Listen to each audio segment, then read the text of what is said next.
Update. Am I the a-hole for calling my husband a disgrace after he said my miscarriage ruined his birthday? Original post. I miscarried yesterday afternoon at about 12 p.m. I've never had a miscarriage before, and this baby was so wished for. So it's all so fresh and I'm sobbing right now, so I apologize in advance if it doesn't make a whole lot of sense. My husband turned 27 yesterday. I, 26 female, was pregnant with my husband's, 27 male, second child. Yesterday, I was 8 weeks pregnant. The day before yesterday, we saw a beautiful heartbeat flickering on the screen, and today I'm devastated. I was playing with our 2-year-old when I felt pressure in my lower abdomen. Not long after, I noticed bleeding, and I let my husband know immediately that I had discomfort and bleeding. Before long, I had passed what I believe was the fetus, and I messaged him, "I think I lost the baby." I wanted to keep him updated, and I guess I was seeking some kind of emotional support. I asked if he could come home, and he said, "Of course, if it's urgent." I said I thought it was, because the pain and bleeding were getting worse, and I was starting to feel lightheaded, and our 2-year-old was unattended in his playroom. We have no friends or family nearby that I could call who would get to us quicker than he could. I had to clean myself up, crawl downstairs to take paracetamol, make my son his lunch, and then put him down for a nap. At this point, my husband still wasn't home. He was working approximately 30 minutes away, but took closer to 60 minutes to get back. Hours later, when I asked, it was because he'd stopped at Tesco to pick up some beers. I ended up very poorly, losing lots of blood, lightheaded, vomiting, etc., and he had to take me to A&E. By the time I was discharged, it was almost 8 p.m. Last week, I had said I'd make him his favorite dinner for his birthday, which he reminded me of when we were almost home. I said I wasn't feeling up to it, and that whatever takeaway he wanted was on me. He said, "For f***'s sake," under his breath, and then muttered something along the lines of, "This bullshit has ruined my birthday." He didn't stop to get any takeaway, he just drove straight home. He put our son to bed, and I went to bed, and I'm not sure what he did after. I didn't see him this morning, as he had already left for work. He hasn't messaged me all day, and he got home a few hours ago. It's now 8:40 p.m., and he's been giving me the silent treatment. I tried to speak to him about an hour or so ago, and he ignored me, and I called him a disgrace. He slammed the bedroom door and locked me out of the bedroom. His mom has since messaged me and said I need to be patient, as he's also had a loss. She didn't ask how I was or anything. He's obviously speaking to his mom, but why isn't he opening up and speaking to me? She said I was harsh. I'm feeling utterly emotionally neglected right now. My body has been through emotional and physical hell. I understand that my miscarriage came at a freaking inconvenient time for him, as it was his birthday and all. I'm not sure if it's the hormones making me feel crazy, but is it nuts to contemplate divorce? Am I the a-hole for calling him a disgrace? Now for the top comments before reading the updates.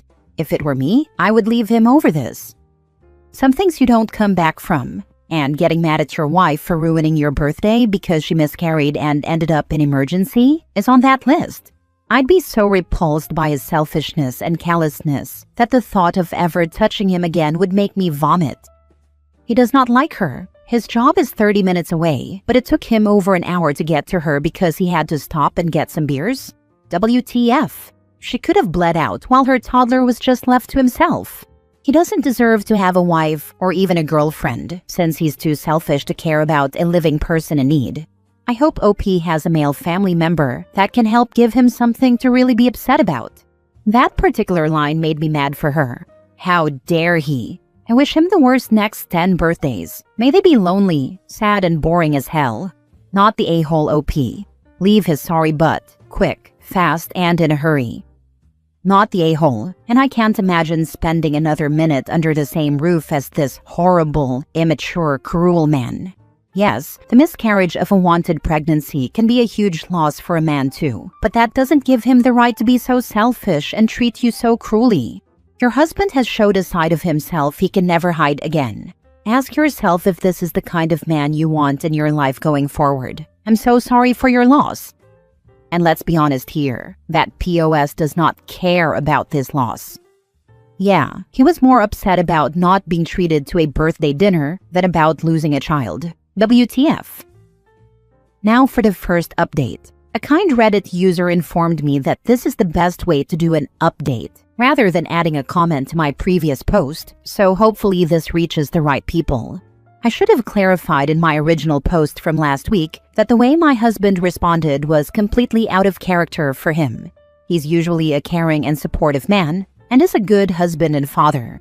The only incident where he's shown any kind of red flags was when I put together an accent chair. I used a screwdriver to attach the legs to the seat, and when he came home from work and saw that I'd done it myself, he jumped on it until it broke to show that I hadn't done it properly, and that I should have waited for him to come home. He'd been under a lot of stress at work, so I asked him to go to therapy, which he did, instead of pulling the divorce card straight away. We have been together for 7 years this May, and he's the only partner I've ever known. My family all love him and have accepted him from day one. I also should have clarified, yes, I know he was an a-hole in the scenario. I wasn't questioning that. What I was questioning was whether I took it a step too far in calling him a disgrace. He's going through a lot at work at the moment. It was his birthday. I'd been messaging him and telling him that I'd miscarried his child, and he had to leave work early. And then I called him a disgrace after he'd taken me to the hospital and was responding to the grief in his own way. I think the majority of people said I was not the a-hole in this scenario, and due to his behavior that my insult was justified. Thank you to everyone who reached out, checked in, offered condolences, and provided emotional support.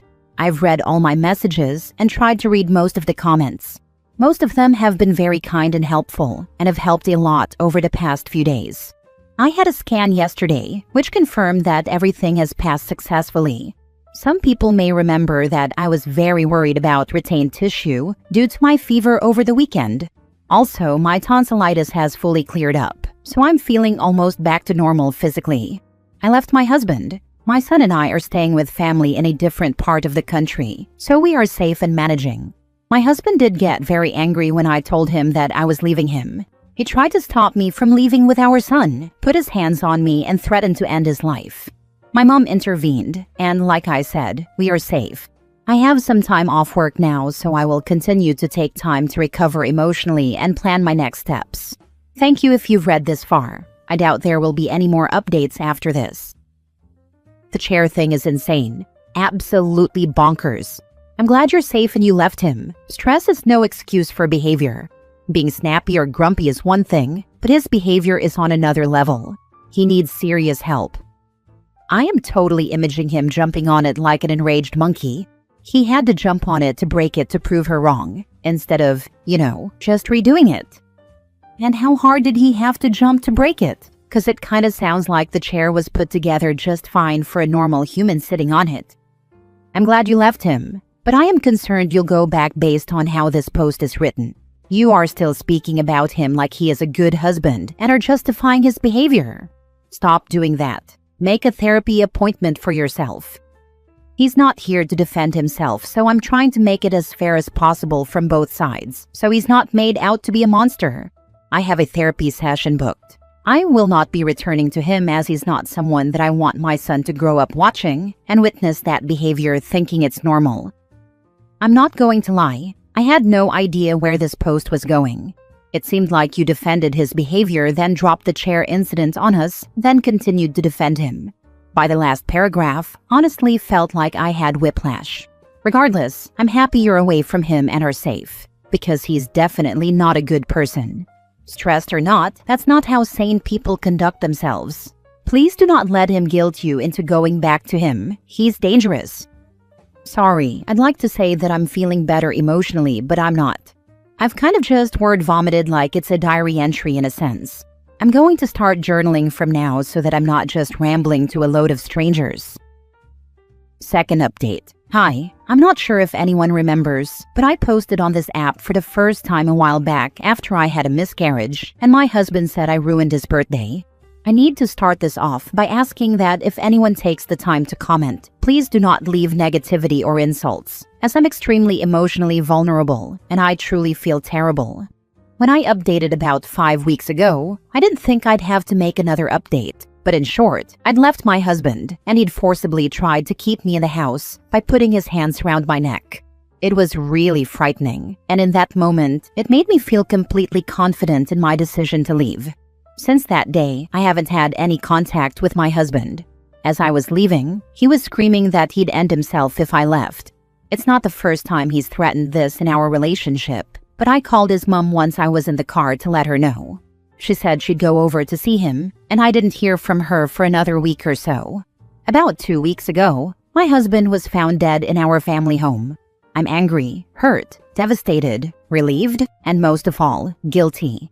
I feel so guilty that he's gone. If I hadn't left, I'm certain he'd still be alive. But I can't be certain that I would be, or that our son would be. I don't know. I don't know how much sense I'm making. I just know that there were some people worried for mine and my son's safety.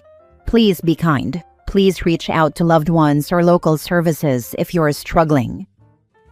Do not feel guilty. If you would have stayed, he would have ended you, your son, then himself. Or he would be in jail for offing you. None of these outcomes are good. You did nothing wrong. You need a good therapist. You got loads of stuff to work through. He was always going to end himself. It was his final act of abuse. If OP had kept in contact, he would have made suicide threats to lure her back, so he could kill her then himself. If she had stayed after he choked her, he'd have ended her then himself. If she had never said she wanted out, he would have continued to escalate his abuse until he ended her then himself. I agree that this was a final act of abuse. He wanted her to feel guilty. If he didn't end her if she came back, he probably would have offed himself in front of her, knowing it would haunt her. There would have been no good outcome. 95% of the time, I will argue against anyone who says suicide is selfish. But times like these, I can't help but agree with them. His final act was to deliberately hurt you, OP. He was selfish when he blamed you for the miscarriage ruining his birthday. He was selfish when he threatened to take his own life to get you to stay with his abuse. And he was selfish when he took his own life just to hurt you in an unimaginable way. Final update 5 months later. I randomly logged into this account today and saw countless messages checking in, so I thought I'd do a blanket response so you know we're okay. First of all, thank you. I was a shell of the person I am today 6 months ago when I first posted here to vent and get advice. I knew this app existed, but I had no idea that there are so many lovely people here, so ready to help and share similar experiences. It was exactly what I needed when I needed it, and I'm forever grateful. It was just over 6 months ago that I miscarried. My husband treated me like crap on the bottom of his shoe, and I left him, despite him choking me in an attempt to scare me into staying. I'm now doing really well. I'm being medicated for anxiety. I've had almost 6 months of regular therapy, which has been so beneficial, and so much more abuse has come to light. My now 3-year-old son has done really well. I do suspect autism, so I've started to get that ball rolling. If anyone is familiar with the right to choose process in England with children's ASD referrals, please message, as it's so confusing. He's been struggling with that in preschool, but otherwise doing really well, and I'm so proud of him. I'm about to complete buying a house near my family. I've been staying here with my mom since everything happened anyway, but at least we'll have our own space again, and near my support network. I'll never, ever, ever let a partner isolate me like that again. I have gone no contact with my mother-in-law and 2 sisters-in-laws, which stung a bit, but my life is much more peaceful. That's about all I can think of that's happened since I last logged on here. I can't imagine I'll have any further updates. Thanks again so much to everyone who offered advice, guidance, and their own experiences. It probably saved my life and my son's life. Edit. For the people calling me all sorts for stopping my husband and in-laws from seeing my son, my husband offed himself a few weeks after we left him, so I am not a bitter ex-wife denying contact. My in-laws battled with me to get my son to attend the funeral without me there. They also tried to access and steal my husband's savings and life insurance payout. Glad you left. Choking is such a serious sign, on top of everything else. And I wouldn't have known this without people on here telling me. Multiple people were quoting statistics of the likelihood that he'd end me once he choked me. I'm also looking into becoming an ambassador of a local domestic abuse organization to help others the way people here helped me. With all the upset that's happened around your son, it's possible that a lot of similar behaviors to autism can show through trauma and attachment. I've never met him, so cannot comment one way or another, but keep an open mind as there can be crossover. This is exactly what I said to the GP. Signs of trauma in young children can mimic some of the typical signs of autism. But because of what his nursery had documented and the presence of autism in my family, she thinks it's best to get it assessed. But she noted it in the referral, so I hope it will be taken into account during the assessment. Last story. Am I the a-hole for not giving my late friend's daughter a college fund? I'm 54 male, lost a good childhood friend 7 years ago. We weren't really best friends or anything like that, but he was my classmate and a good guy. I helped him out once and did a case for him completely free since I'm a lawyer. It went on for about 2 years, but we won it. He wasn't the most financially stable guy, so I didn't take anything from him. He had one daughter who's now 17. Recently, she reached out to me on my personal Facebook. I didn't know who she was, so she introduced herself and said that she was my old friend's daughter. She said she never forgot about how I helped her late dad one time with his case, and she wanted to thank me. I told her it was fine and there was no need to thank me. She kept asking about life and stuff, which was weird, and she finally asked if I could help her out with college. She said her mom can't help her. I told her I was sorry, but I can't do that, as I'm currently putting 3 of my kids through college right now, 2 of them being in medical school. I can't afford yet another one, and I told her that, honestly, she's a stranger to me and that I'm not a charity. She said she understood and thanked me again for helping her dad, and she never messaged me again. I told my wife about it, and she said I went too hard on the poor little girl and that she was probably so scared and stressed. She told me I should apologize to her. Should I? You probably could have stopped at telling her you're putting 3 kids through school and wished her luck. And no, don't follow up with her. I don't know. We saw plenty of stories about entitled people, and everyone have a problem with it.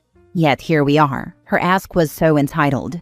She started with, "I still remember how you've helped our family for free," and ended with, "So can you now pay for my college?"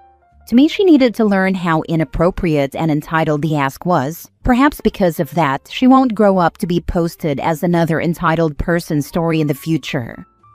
Just let it go. I am less sympathetic after getting my kids through college. They are not the smartest kids ever, but both got into state college, and both received a healthy financial aid package through FAFSA. No loans, just grants, and I am a single parent and not particularly wealthy. They also worked to help pay for costs and did not live at home.